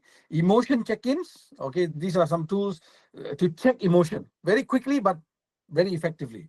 The second type of tools are to do with personalization of learning. Remember I said, the fact of the matter is you have students with different levels of learning needs and learning capacity. To teach everyone at the same time, different lessons, impossible. So there are options where you can personalize learning, where you use adaptive teaching models, all right? And last category is guided reflection, where it ties into assessment itself, or how much I've learned and how well I have learned. So using technological tools for beginning, and then during lesson and also towards the end of the lesson. But some of the tools can be used throughout the lesson, like emotion check-in. You can use it when you start or before you start the lesson, during the lesson, and then when you finish the lesson, you can do emotion check-in, okay? Now, the first example here is called Mood Meter by Yale. All right, Mood Meter by Yale. So almost like a survey, okay? Let's go to the next slide, sorry. So here you ask the students, again, using devices, using this particular app, how are you feeling right now? And students quickly choose one of the quadrants. Okay, high energy, unpleasant, high energy, pleasant, low energy, unpleasant, low energy, pleasant. Now, this one is a little bit, complicated. Maybe not every student will understand what it means by high energy, unpleasant, high energy, pleasant. So teachers have to explain first, and then students choose this. Maybe this is good for teenagers, college students, and maybe university. But the next slide, this is the more user-friendly for even lower levels, okay? The Mentimeter, mood polls. The mood polls can be used, again, as I said, beginning of the class, before the lesson, during the class, when you're teaching the lesson, at any point in the lesson, okay? And also when you are ending the lesson. Now, this is a very powerful way to check in students' emotional or feelings about at a particular time. And there's a lot of benefit in doing this, because students, okay, when you stop, you pause and ask them about how you're feeling, what do you think happens with the students? What are they thinking in their minds? They're not thinking with their hearts, by the way, they're thinking with their minds. Obviously, they think, they think students, they think that teacher cares for their emotion, not just for their learning, their academic prowess. They also feel that the teacher cares about their emotional experience and emotional feeling during the class. Okay, so that's a very powerful, very quick way you can use this particular tool. Okay, it's called Mentimeter. You can go and research about it and see if you want to use it, okay, in your class. Now, the next one is also called Flipgrid. This is Mentimeter, similar to Mentimeter, but then it's a video check-in. Nowadays, everyone uses a smartphone with the video feature. They can quickly record how they're feeling about a particular lesson or a particular day, a particular event, and then quickly upload it. And then, the teacher get to see it. At the end of the day, teacher will just go through one video after another, okay? Share how you're feeling about your learning this week. It can be done at the end of the week, can be done at the end of the month, but, more frequent is better. All right, so students actually giving live, real-time feedback. Cannot see any slide. Something is wrong then. Okay, so I hope you can sort it out. Okay, wait. Go back to the flip chart. Go back to the flip chart. The previous, yeah. So the flip chart video check-in method is very, very powerful, because students get to speak their heart out to the students in video format. Okay, again, you always complain you don't have time, but this will save time. Students can do it at home, after class, during recess, and then send it to you on this platform, and you can actually check it when you have time.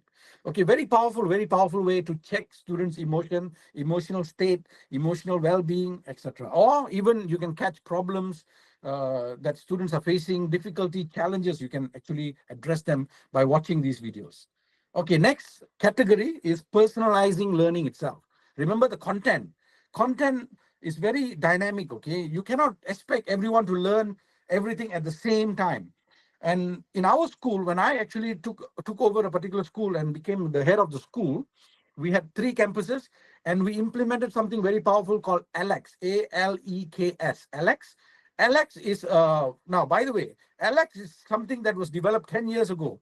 They spent millions of dollars in the US using neuroscientific AI approach, language learning model approach, to personalize and use machine learning for teaching mathematics. So Alex actually takes students through grade 1 until grade 12 of American mathematics curriculum. Now remember, in the American system, the curriculum is called spiraling curriculum. So they revisit a particular topic over and over again throughout the grade levels. And then when they go to middle school, and then they specialize in high school. High school, there is no more just one math. They actually split into calculus, algebra, trigonometry, etc. So this is how they structured it, following the American curriculum model. But Alex actually is very personalized, meaning, let's say you have a bunch of 8th graders logging into Alex, but Alex will not be teaching, or everyone will not start the same level at the same time. So everyone will be first, they will first take a baseline test, a pre-test. And the pre-test will determine where you are at this moment. And then after that, Alex will actually spit out a plan of learning for you. And then you go on learning at your pace. And so what you see in a typical classroom is this. Everyone is 8th grader, okay? But then in the class, there is someone learning at 7th grade level, someone learning at 9th grade level, someone learning even at 11th grade level, if they are super intelligent in math, okay? Someone learning at 5th grade level, okay? But everyone at different level, even the topics that they're learning is different. The only thing the teacher does during the math lesson is actually facilitate, make sure there is no technological issue, or if a student has a hard time solving a particular problem, the teacher actually comes in and then aids that particular student. But AI is actually taking care of everything, the learning, self-paced learning, and then at every stage of learning, there is assessment. And then if you pass the assessment, you go to the next level. Otherwise, you go back to the previous level until you get the previous level right, and then you move on to the next level. This is highly, highly, highly personalized math teaching. And you will be surprised, our school, across 5 campuses today, we're using Alex across our math classes. I think grade 3, we start grade 3 until grade 12. Everyone is using Alex. And our math performance hasn't been any better than now. It's really superb. We are one of the schools that always top math nationally and internationally. We even go for math competitions and all that. So AI, very powerful tool to personalize learning, okay? And here, the example of the slide is Khan Academy. Khan Academy is actually an Indian-based project or initiative, but people all over the world use it. And Khan Academy has put on AI so many subject matters, okay? English, geography, science, biology, everything, okay? Many things are there on machine learning backed platform, where everyone or anyone, even you today, you want to learn algebra because you didn't do well in school. You want to learn algebra from basic until advanced. You can go in there, it will do a pre-test. Once it determines your level, and then it will start you off with the content, okay? And then you step by step, you go on learning algebra, something like that. So Khan Academy, the platform that it provides is amazing for personalizing learning. And you as a teacher, why do you have to come every day and teach same lesson to every student when in fact they're all at different level? Okay, so you might as well make use of something like this. Okay, next one. Nearpod is actually another personalization technique or tool that allows students to respond to a particular topic at their own level. So for example, the example given here is climate change, and there are many quizzes or assignments that are given, and then individual students respond to the quizzes or assignments, and then the program or the platform takes them from one stage to another at their own level. Again, this is all self-paced level. It is not one size fit all. It is very, very adaptive and very personalized to individual students. So Nearpod is something that you want to go and check it out. And then you go to Edpuzzle, again, similar, but this one is personalized video learning. Those ones, again, the responses, the feedback mechanism is text basis, but then here the only difference is it's video-based personalized learning. All right, very adaptive videos that respond to your level, and then the video that is fed into your account, for example, your account, okay, your particular classroom, for example, your personal classroom would be in tune with your level of learning. Not so at any given time, different students may be on the same photosynthesis lesson, maybe at different level of photosynthesis. Maybe someone is doing the introduction, someone already advanced, someone intermediary about the same topic. Okay, so another very powerful tool, Edpuzzle. Now the last but not the least category is what category is this? The assessment part, the final part, when you want to know how much students have learned and how well they've learned, and it comes under guided reflection. Again, this is a tool that you can use to ask for students to give their responses about what they found challenging, what they found good in terms of learning, and is there anything that they need to the teacher could do to help them learn. It's called the Seesaw Digital Portfolio Platform. And this can be used to, again, review or recap what was learned. So students are actually giving in 3 kinds of responses, okay? They can either write their feedback, or they can record a video and put it in a feedback format, or they can even draw their response now, drawing their emotion, drawing what they understood, It's very powerful. Okay, so there's not just one way. Remember, we talked about multimodal assessment. So this is another example of that. Okay, so this is a very powerful method of asking students to tell you whether they have learned and how much they've learned. And then I think the last one, or the second last one, is Padlet. These are just examples. Okay, Padlet is where, again, same thing, class reflection wall type of thing. So it's like a whiteboard, where students go in and say, this is what I've learned, this is what I've encountered this week in this lesson, so on and so forth. Okay, so this is another very powerful tool. And the last but not the least is the Google Form exit tickets. I think many of you may have used Google Forms for surveys in your research, but you can also integrate Google Forms in classroom to do some sort of evaluation of your teaching, of the lesson, and how it all went. Okay, so another slide is actually some other examples where you also have breakout groups. You can actually interact with students on a platform like Moodle. Okay, and so these are all some other examples. And the next slide also shows an example of how you can gamify or assign point or make learning more interesting by giving them points for accomplishing a particular task, or helping each other, or scoring very well in a particular domain of learning, etc. Okay, so these are all simply examples. I think some of you may have more tools than what I've shared with you, and some of you may be already using some of these tools. Please continue using them, but more than using them for yourself, you may want to also share them with other teachers, especially in your same subject area or homeroom teachers, so that they can also benefit. And the ultimate goal is for more and more students to experience transformative teaching and learning. Okay, now I've shared many tools. Just to recap, okay, the tools, you don't simply use them. Okay, so timing is the key. You need to know which tool to use when and why it is used. Okay, and also, especially with much younger kids, you need to create routines, because they need to know what the tools are and how they need to interact with the tools, especially if there is a use of device, and make it a classroom culture. Okay, make it something routine and part of your classroom organization and work. Use data wisely. Again, as I said earlier, an F grade doesn't mean anything more than just what it means. Okay, so using data is very important, teachers and educators and parents. Okay, don't misrepresent or falsely use data, because then it becomes ridiculous, because then it loses its purpose and it fails. All right, so that is very important. Using data wisely is very important, so that you can then optimize the use of all these tools. Start small. Yes, maybe start with only one. Maybe start with guided reflection, or emotion check-in, or personalizing a particular content, or one particular subject, or once a week.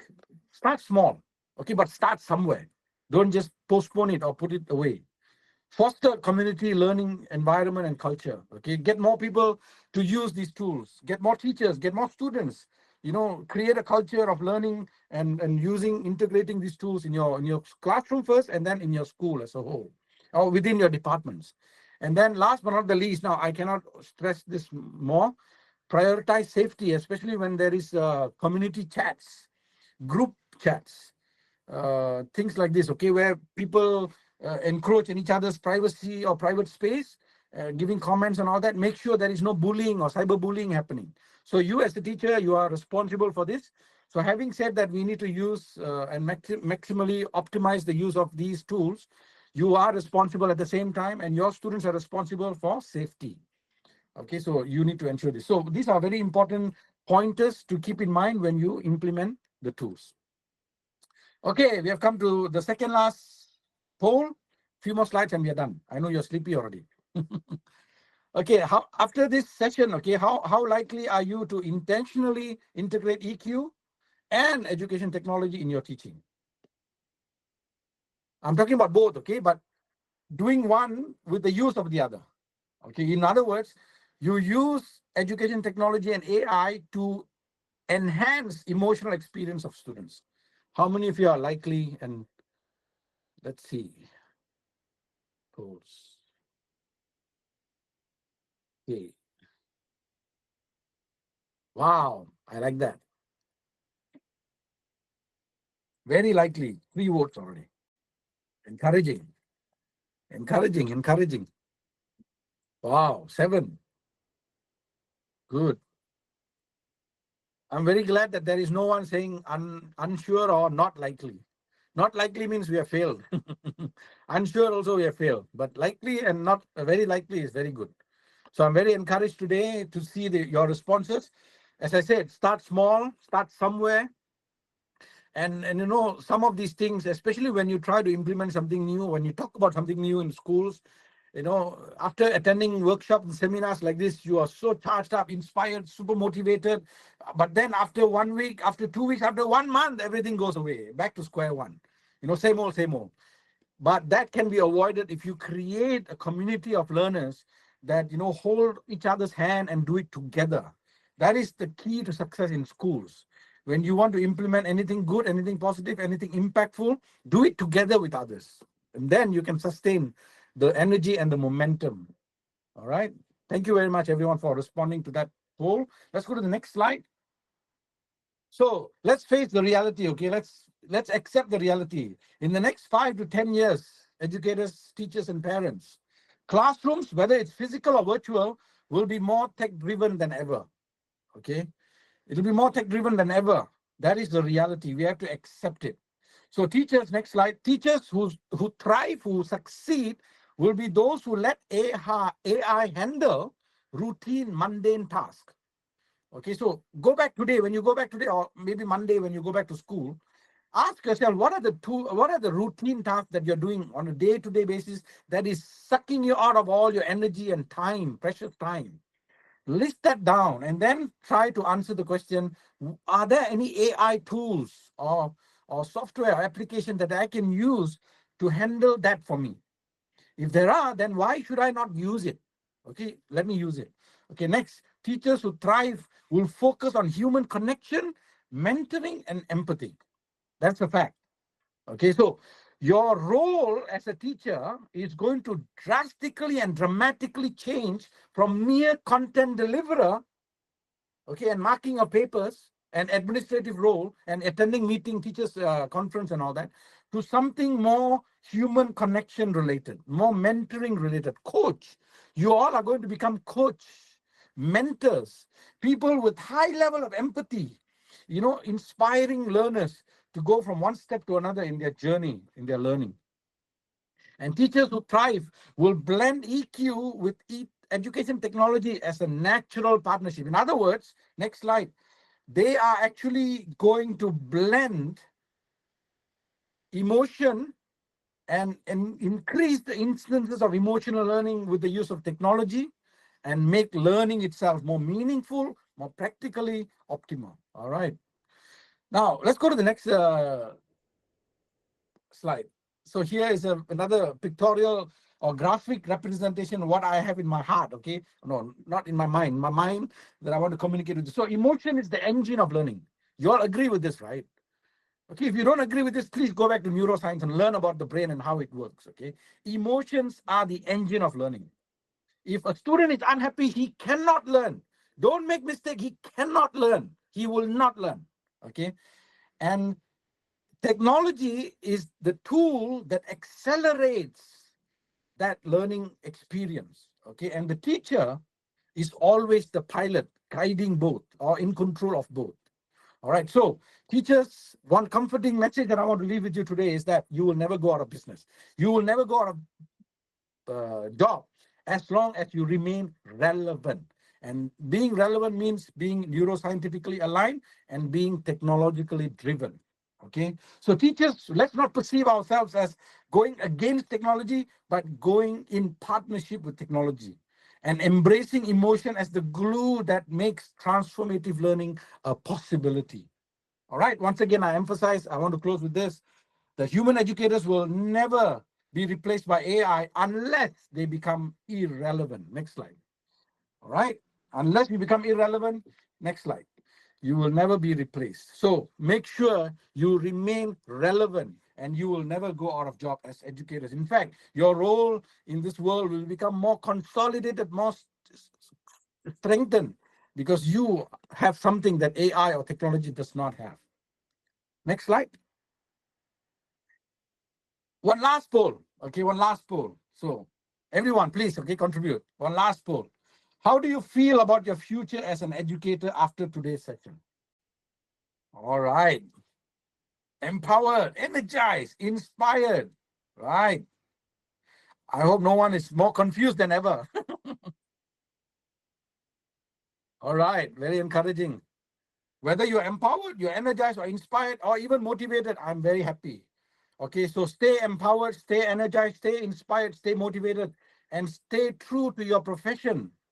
Okay, teachers and educators and parents, stay true to your profession and your role as parents. Okay, and remember that emotion matters more than anything, because after 20 years, 30 years, when our children look back, they are not going to recall all the calculus, all the algebra, all the historians' names and the events and the dates of the events. No, what they remember is the relationship, is the interaction, is the emotional bonding and connection that we had or will have with them. So with that, thank you very much, everyone, for contributing, for participating. And I wish you all the best as you contemplate on what we learned today. I want to say, stay inspired, stay human, and stay humane. And let's shape learning that truly transform our learners. Thank you and God bless. Thank you to everyone who joined today's Elite Professional Leadership Skillshare webinar on how emotions shape our learning, thinking, teaching in a tech-driven world. A special thanks to Professor Dr. Edward Roy Krishnan for sharing his valuable insights. Your participation made the session a success.